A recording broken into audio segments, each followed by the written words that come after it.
In this video, we'll take a look at how to draw a dramatic sunset with pastels. We'll begin by taping off the borders of our picture plane on Canson Mi-Teintes pastel paper. For this demonstration, I'm using the heavily textured side. We'll start with a bit of pan pastel, and I'm just using a large applicator to apply a light blue. Then down near where our light source will be originating, down near the sunset, we'll add a bit of orange and red and just a touch of yellow, again with the pan pastel. We'll allow our brush strokes to be loose and visible. Now switching over to traditional stick pastels, I'll use a light blue over the top of the darker application, working the medium into the tooth of the paper as I go. Now of course the sky is rather complex, so I'll be layering lots of different colors. I'll now switch over to a darker blue and apply it in the upper left-hand corner and just a bit in the upper right-hand corner. We want to create a transition from darker blues down to lighter blues and oranges and yellows towards the lower portion of the sky. Here again, I'll work this application into the surface of the tooth with my finger. Now for a lighter blue closer to the lower portion of the sky. We're going to create a transition again from the darker blue to the lighter blue at the bottom. At this point, we're not concerned with any of the details of the sky, like the clouds. Instead, we're worrying about developing the areas of color that happen behind the clouds. Since we're working with pastels, we can layer additional applications over the top of what we've already got down. So at this early stage, I'm quickly layering colors as I see them. We'll switch over to a lighter cream color, again just to make the value a bit lighter towards the bottom of the sky. We'll allow some of this color to mix in with our orange applications that we made with the pan pastel. We can add a bit more variety in this area with a few more horizontal strokes made with the light cream. Again, we'll work this application in using our finger. Now, you'll see throughout this process that although we're doing a lot of heavy blending early in the process, we'll eventually get to the point where we're applying the pastel without any blending at all. I think a mistake a lot of beginners make with pastels is thinking that they need to blend absolutely everything in with a finger or with a blending stop. This is not the case, as pastel marks are rather aesthetic left alone. We'll layer a bit of strong orange and a bit of yellow, closest to the area where the light is most intense and strongest. For the most part, we'll create horizontal marks and blend this application in with our finger. We can lighten this area, again with an application of light cream. We're allowing our marks to be loose and organic at this early stage. If we became too stiff with the marks, making too many geometric shapes, our image would look unnatural. We'll continue to apply applications of yellow, orange, and the light cream until we get the light feeling as natural as possible. We'll also pull some of the yellow into the bluer areas on the right side of the picture plane. And again, more applications of the cream here as well. Now that we've got our base application of the sky in place, we can start to layer some of the details, or the clouds, over the top. We'll start with the darker values and colors that are observed. A deep purple is applied first, establishing the shapes of the clouds. Here again, we're mindful of the fact that clouds are loose and organic. So again, we're trying to make sure that we're not too stiff with our applications, allowing the shapes of the clouds to be organic and irregular. Because this is a base coat, we can work it into the surface using our finger. For smaller, more detailed areas, I'll use the blending stop. We'll continue applying applications of the purple in all areas where the clouds exist. Just as we did when we were establishing the initial colors for the sky, in the lower portion where we layered lots of colors, we'll be layering lots of colors over the top of the clouds as well. It's important to create depth in the color, so we'll add a bit of blue before switching over to orange to create some of the highlights. Now of course light is important in any image, but this one in particular, so we'll need to consider the light source. In this case, the light source is originating from the sun, which is setting in the background. This means that light is going to be emitted out from this location, producing areas of highlight on the underside of the clouds. This is where our most intense applications of orange will be located. Initially, we'll make strong marks with the orange pastel. We'll add these applications in all of the locations where we have the strong highlights. We'll also create additional clouds using the orange.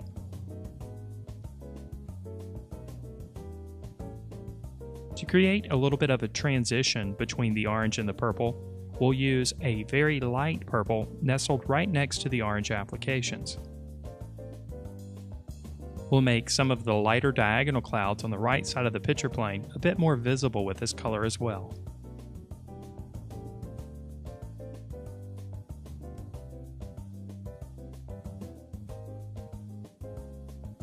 Now, of course, strong highlight applications are important, but to make the highlighted areas feel even stronger, we'll deepen some of the shadows on the clouds.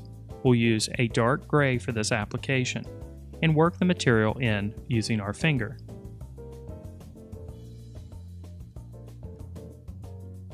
For more detailed areas, again, we'll use the blending stomp to pull the color into the surface.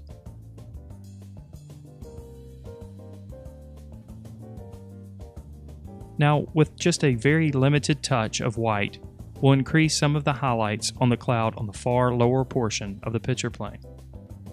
We'll continue to apply colors to increase the depth within the scene, this time with a touch of blue. It's important at this stage of the drawing to remain patient. Understand it's only through multiple applications of the material that you build up enough necessary depth for the image to appear representational. A lot of beginning artists stop way too early in the process, mistakenly believing that they only need to apply a few applications of color to get the results that they desire. We'll continue to apply colors, strengthening the highlights and increasing the depth of color in the shadows as we go. This time, a bit of the light cream is added towards the lower portion to create a stronger stripe of color. We'll also use this light cream on some of the clouds in the sky as well. A bit of lighter blue is applied around the edges of the far right cloud to create a bit more contrast and define the shape a bit further. We'll use this lighter blue to create some additional subtle highlights in this particular cloud. For the most part, these lines are horizontal, but there's quite a bit of variety in the mark as well. We can gently blend these applications in as they are made.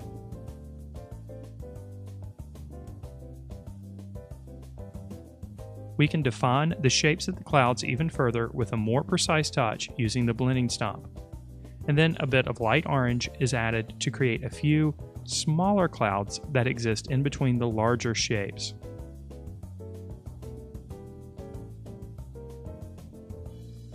We'll continue to adjust and refine transitions of color and value using the blending stomp. And we'll also continue to increase the intensity of the colors as we add them, especially in the areas of orange.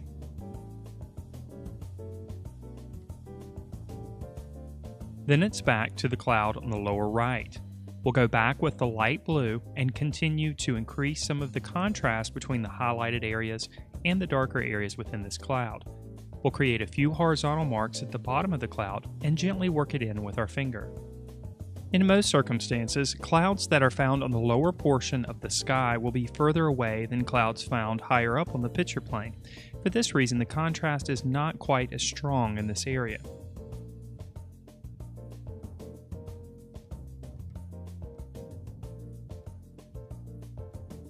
Now back with the blending stomp, we can further refine the edges of this cloud. Next, we'll intensify the light with an additional application of orange, a touch of yellow, and a bit of the light cream.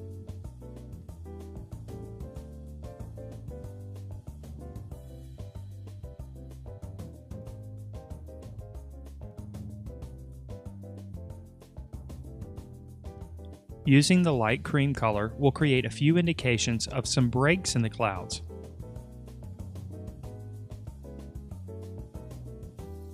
Using this color, we'll also slightly lighten the bottom portion of the sky. A touch of light orange is also added for a bit more variety. These applications are then gently blended before intensifying the light a bit further. These final applications of orange, yellow, and a touch of light cream are just slightly blended before moving on to the middle ground and foreground.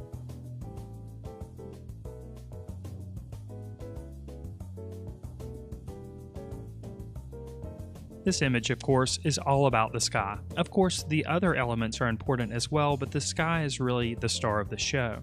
We can create more emphasis on the sky by lowering the horizon line. Therefore, we're going to limit the amount of foreground and middle ground that we have in the image and allow the sky to take up much of the picture plane. Using a dark umber, we'll start to establish the horizon line. And I'll bring this application directly across and over the top of the applications that we've made for the sky. We'll cover the entire lower portion of the picture plane, and then gently blend this application with a finger. Now we can create the silhouettes of the far-off trees. Again, these applications should be organic, just as we saw with the clouds.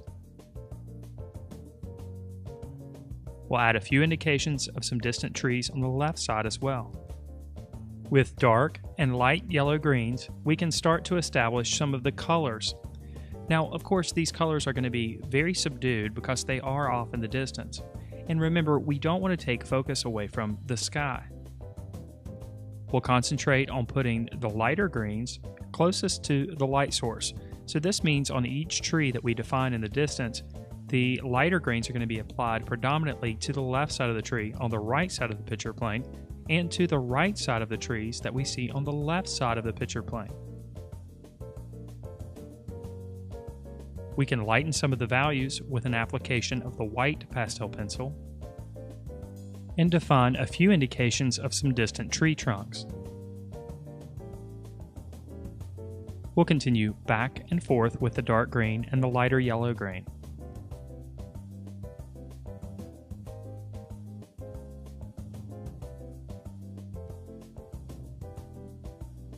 Now, for a few more detailed applications, we'll pull up a few indications of some trees using a black pastel pencil.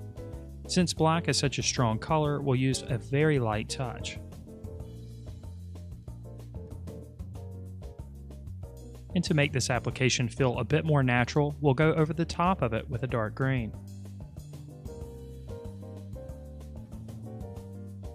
Now we can start to address some of the flowers that exist in this field. We'll start with a light purple, creating horizontal strokes.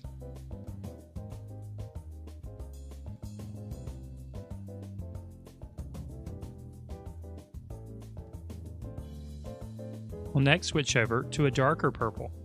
The darker purple will exist closer to the edges of the field of flowers, although we'll incorporate it closer to the center as well, and especially in the extreme foreground. At this point, we're just creating stripes of color. These marks can be broken in areas to indicate shadows in the field. We'll also create more variety by using light pink as well. The light pink will be more prevalent closer to the light source. Closer to the viewer, we have some indications of a few of the stems from the flowers, so we'll use a dark yellow-green to indicate these. And then to make a few indications of highlights, we'll use the light yellow-green pencil.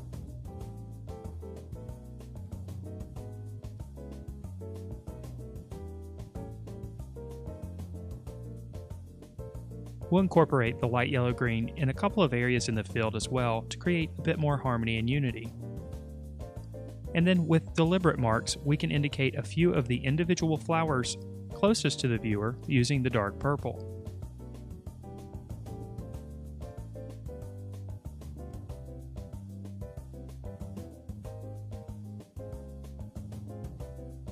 A pink pastel pencil is used to increase the variety of color even further.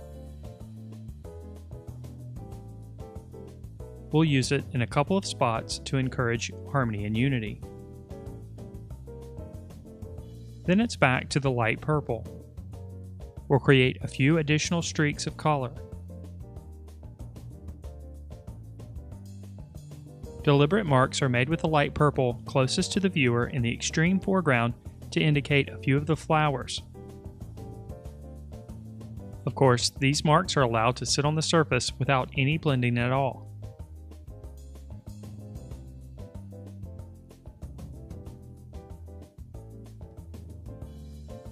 A bit more light pink is added. This color is also used to indicate a few of the flowers closest to the viewer.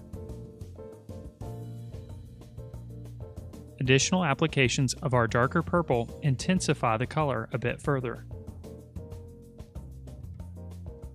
And then lastly, a bit of white pastel pencil is added closest to the light source. Now it's time to add our single tree, which of course is an important element within the scene. Its placement, of course, is very important as well. Because of its importance, you may be tempted to place the tree in the center of the picture plane, but it's often better to place it in 1/3 of the picture plane. This refers to the rule of thirds, which is very similar to the golden proportion. By placing it in one of the thirds of the picture plane, we create a more aesthetic and interesting composition. We'll use the black pastel pencil to gently pull up the strokes to indicate each one of the branches and of course the trunk of the tree. Again, since the black is so strong, a very light touch is used here with a sharpened pastel pencil.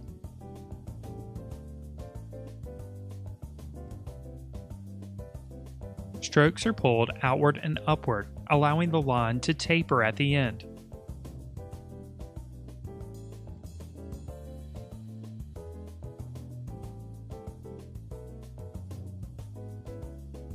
By defining the branches, we have much of the structure of the tree in place.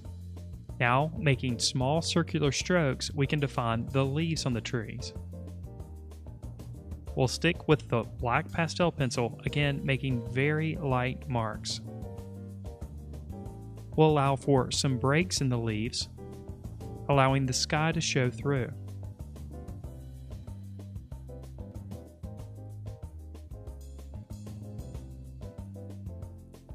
We can gradually and slowly fill in all of the leaves of the tree.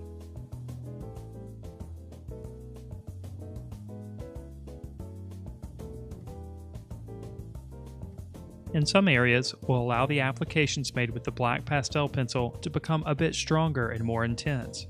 This will create more variety and some indications of shadow within the tree.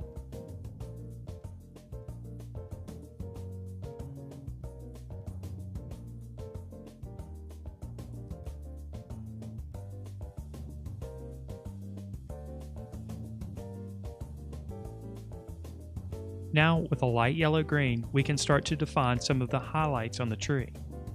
We'll go right over the top of the black applications.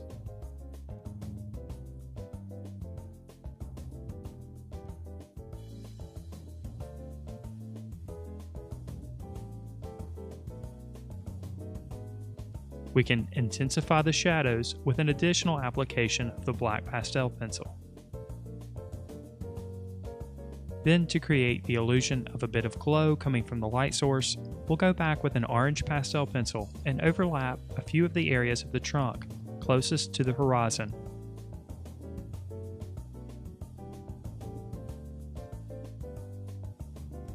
At this point, our image is almost complete. The last thing we need to do is go back and intensify some of the highlights in the clouds. We'll use our orange for this, allowing the marks to sit on the surface without any blending. Of course, a heavy amount of pressure is applied.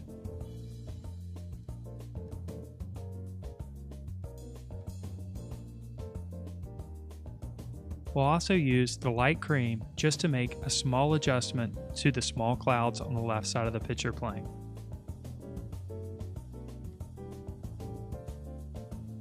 And now our pastel drawing of a dramatic sky at sunset is complete.